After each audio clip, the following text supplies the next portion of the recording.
Malalaglag yung video ka. Good morning! Yes, a rainy morning here.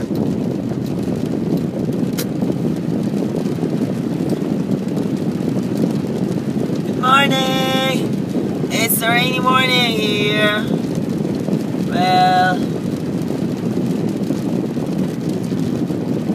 gusto ko sana pag-usapan yung X Factor, but I'm bored with X Factor. Hindi ko alam.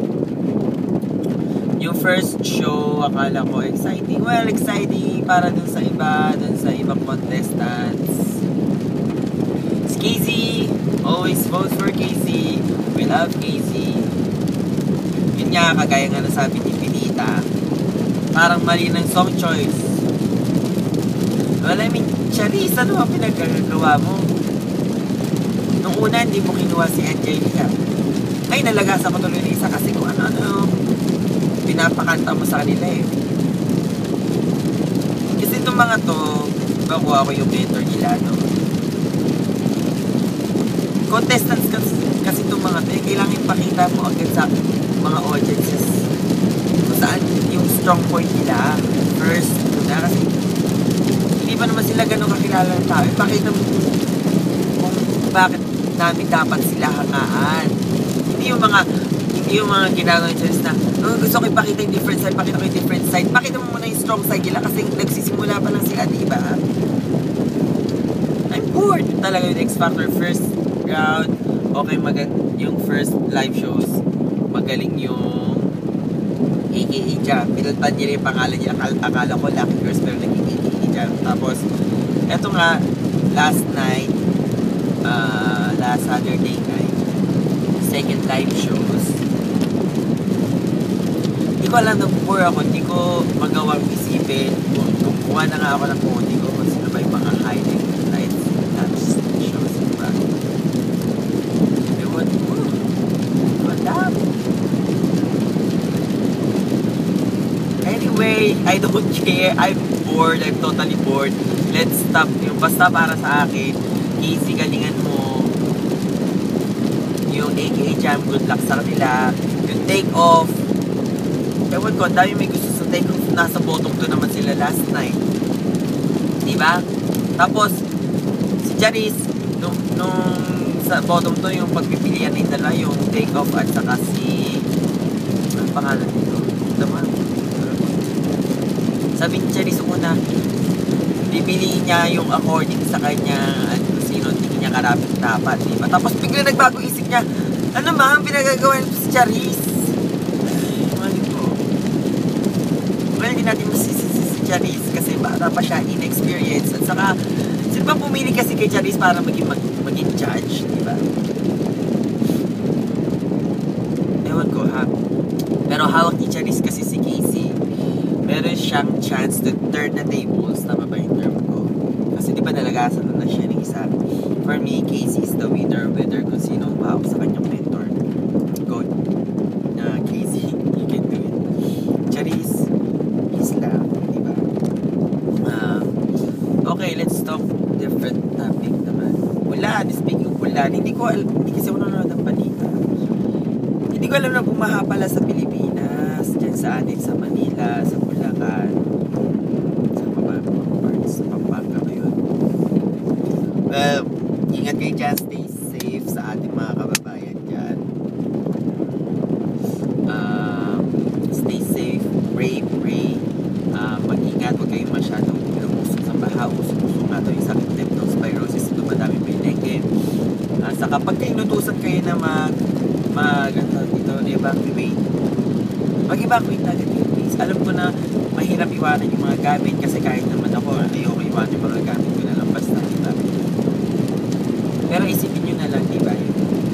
Yung inyong buhay sa inyong mga kamag-anak, that is more important kaysa sa gamit nyo sa bahay nyo.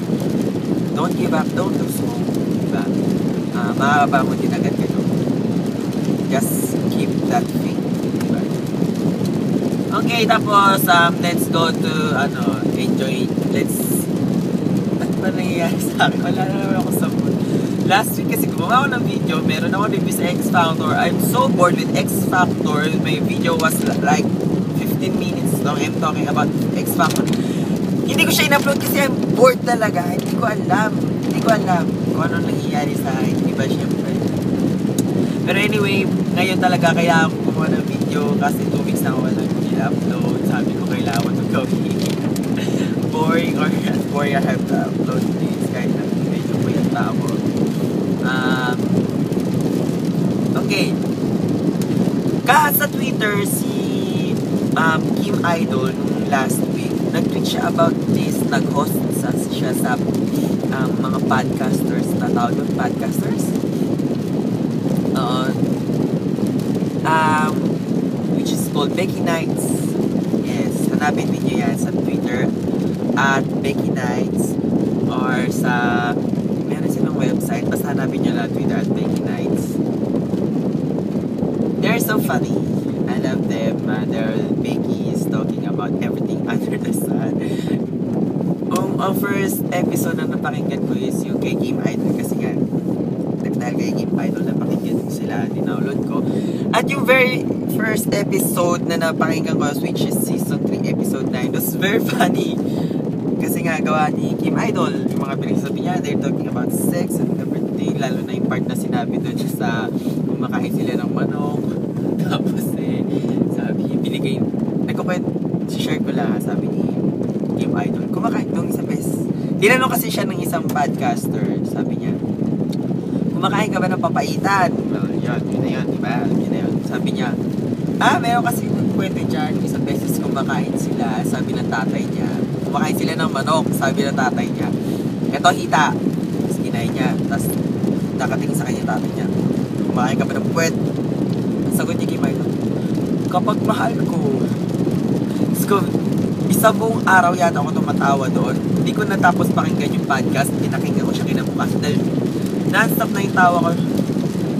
Ang dami kasi mga parts na nakakatawa ko. So kung gusto nyo matawa, pampaalis ang board, kahit umuulan, wala masyadong magawa, punta kayo sa